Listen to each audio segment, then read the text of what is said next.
यूं समझ लो कि मुझे यकीन आ गया कि तुम शादीशुदा नहीं हो।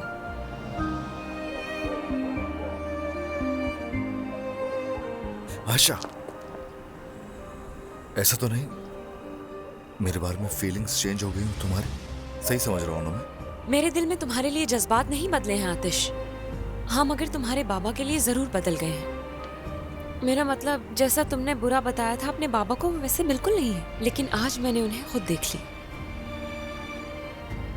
क्या देखा बताओ? मैंने तुम्हारे बाबा की आंखों में जो देखा है उसे बयान करना आसान नहीं है। हाँ, लेकिन जो मैंने नहीं देखा मैं वो बता सकती हूँ। और क्या है वो? प्यार आतिश। मुझे नहीं पता जिस शख्स को तुम अपने बाबा कहते हो वो हकीकत में तुम्हारे बाबा हैं भी या नहीं।